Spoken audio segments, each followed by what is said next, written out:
الحمد للہ رب العالمین والصلاة والسلام علی سید الانبیاء والمرسلین اما بعد فاعوذ باللہ من الشیطان الرجیم بسم اللہ الرحمن الرحیم۔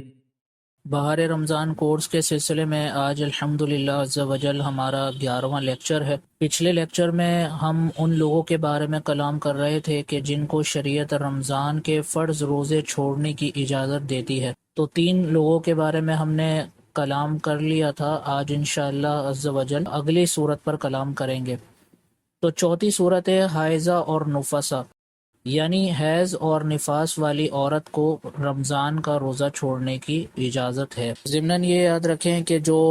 ہر مہینے عورت پر ناپاکی کی حالت طاری ہوتی ہے، ایک مخصوص مدت تک اس کو خون آتا ہے اور جس کے سبب وہ ناپاک رہتی ہے، تو اس کو حالت حیض کہا جاتا ہے۔ اور بچے کی ولادت کے بعد 40 دن کی مدت کے اندر اندر جو خون آتا ہے اس کو نفاس کہا جاتا ہے۔ تو عورت چاہے حالت حیض میں ہو یا حالت نفاس میں ہو، اس حالت میں عورت کو رمضان کے فرض روزے چھوڑنے کی اجازت ہے۔ اس سے متعلقہ مزید مسائل پر انشاءاللہ ہم کلام کر لیتے ہیں۔ پہلا مسئلہ یہ ہے کہ حیض اور نفاس والی عورت کو روزہ چھوڑنے کی اجازت ہے، البتہ بعد میں وہ ان روزوں کی قضا کریں گی۔ تو پچھلے لیکچرز میں بھی ہم نے اس پر کلام کیا تھا کہ جہاں تک تعلق ہے نماز کا، تو نماز حالت حیض کے سبب معاف ہے، یعنی بالکل ہی معاف ہے، بعد میں بھی اس کو ادا نہیں کرنی۔ لیکن جہاں تک تعلق ہے روزے کا، تو روزے کی ادائیگی عورت پر لازم ہے۔ اور وجہ میں نے سابقہ لیکچر میں آپ کو یہ بتائی تھی کہ ہر مہینے عورت پر ناپاکی کی حالت طاری ہوتی ہے، تو ہر مہینے جو حالت حیض کے سبب نمازیں رہ جاتی ہیں، اگر ان کو ادا کرنے کا حکم شریعت دے دیتی تو عورت شدید حرج میں آ جاتی۔ تو اس وجہ سے عورت کے اوپر سے حرج اٹھا لیا گیا اور نمازوں کو بالکل معاف کر دیا گیا۔ تو جو اسلام پہ اعتراض کرتے ہیں کہ اسلام نے ہمیں مشکل میں ڈالا ہے معاذ اللہ، اور بہت سارے معاملات پر اعتراض کرنے والے لوگ اور اس طرح کی سوچ رکھنے والے لوگ جو اسلام پر طرح طرح کے اعتراضات کرنے کے لیے موقع تلاش کرتے رہتے ہیں، تو ان کو اس مسئلے میں سبق حاصل کر لینا چاہیے کہ شریعت جو ہے یہ انسان پر سے حرج اٹھانے کو محبوب رکھتی ہے، پسند رکھتی ہے۔ یہی وجہ ہے کہ حالت حیض کے سبب جو نمازیں عورت کی رہ جاتی ہیں، وہ نمازیں عورت پر سے بالکل معاف کر دی گئی ہیں، بعد میں ان نمازوں کی قضا اس کو نہیں کرنی ہوگی۔ لیکن جہاں تک تعلق ہے رمضان کے فرض روزوں کا، تو رمضان کے فرض روزے چونکہ سال میں ایک مرتبہ آتے ہیں، تو حالت حیض کے سبب اگر یہ روزے رہ جاتے ہیں تو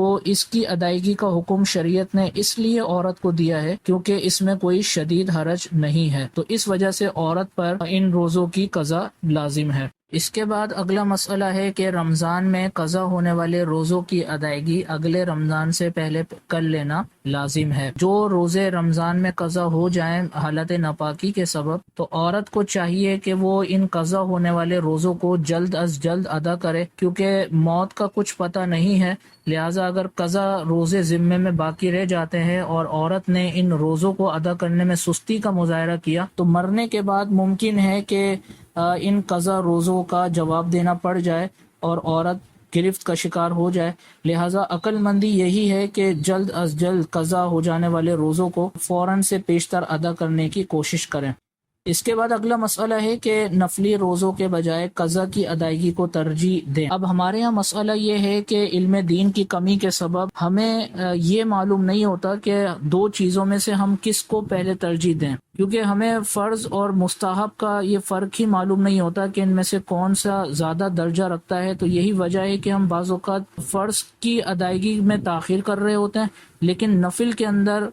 ہماری عبادت میں بڑی استقامت ہوتی ہے۔ تو اگر ہم 2 چیزیں دیکھیں، ایک ہے فرض اور دوسرا ہے نفل، تو فرض کا درجہ نفل سے بہت زیادہ بڑھ کر ہے، اور فرض کا مطالبہ شریعت کی طرف سے ہے کہ اس کو جلد از جلد ادا کیا جائے۔ لیکن ہمارے یہاں ہوتا یہ ہے کہ جیسے ہی رمضان المبارک کا مہینہ ختم ہوتا ہے تو اس کے فوراً بعد شوال کے 6 روزے رکھنے کا ذہن خواتین بنا لیتی ہیں، اور یہ نفلی روزے ہوتے ہیں تو خواتین فوراً ان نفلی روزوں کو رکھنا شروع کر دیتی ہیں، اور ذہن یہ بنا کے رکھتی ہیں کہ ابھی ہم نفلی روزے رکھ لیتے ہیں اور اس کے بعد زندگی میں جب موقع ملے گا یا اسی سال ہمیں بعد میں جب بھی موقع ملے گا تو ان قضا ہو جانے والے روزوں کو ادا کر لیں گے۔ یہ یاد رکھیں کہ شرعی اعتبار سے یہ طریقہ کار بالکل بھی درست نہیں ہے۔ وجہ اس کی یہ ہے کہ جب تک قضا روزے ذمے میں باقی ہوں اس وقت تک نفلی عبادت اللہ تعالیٰ کی بارگاہ میں قبول نہیں ہوتی، بلکہ اس کے بارے میں کہا جاتا ہے کہ نفلی عبادت اس صورت میں زمین اور آسمان کے درمیان معلق رہتی ہے، یعنی لٹکی ہوئی رہتی ہے. یعنی یہ اس کے لیے مسئلہ ہے کہ جو قضا روزوں کو یا قضا نمازوں کو بالکل چھوڑ کر صرف اور صرف نفل کو ہی ترجیح دے رہا ہو. تو اس کے بارے میں علماء یہ فرماتے ہیں کہ ایسے شخص کی نفلی عبادت بھی اللہ تعالیٰ کی بارگاہ میں قبول نہیں ہوگی. ہاں، ایک وہ شخص ہے کہ جو قضا کی ادائیگی بھی کر رہا ہے اور ساتھ میں نفلی عبادت بھی کر رہا ہے، تو عین ممکن ہے، بلکہ اللہ تعالیٰ کی رحمت سے امید ہے کہ اگر وہ اسی حالت میں دنیا سے چلا جاتا ہے کہ قضا بھی ادا کر رہا تھا اور ساتھ ساتھ نفلی عبادت بھی کر رہا تھا، تو اللہ تعالیٰ کی رحمت سے امید ہے کہ بروز محشر اس کی نفلی عبادت کو فرض کی جگہ پر قبول کر لیا جائے. لیکن یہ اس کے لیے ہے کہ جو دونوں چیزوں کی ادائیگی کر رہا ہو. لیکن ہمارے یہاں ایک بہت بڑی تعداد ایسی ہے کہ جو قضا عبادات کو چھوڑ کر صرف اور صرف نفلی عبادت کو انہوں نے فوکس کیا ہوا ہوتا ہے اور قضا کی ادائیگی بالکل نہیں کی جا رہی ہوتی. تو یہ طریقہ بالکل بھی درست نہیں ہے. لہٰذا جو شوال کے 6 روزے ہیں، کوشش یہ کی جائے کہ پہلے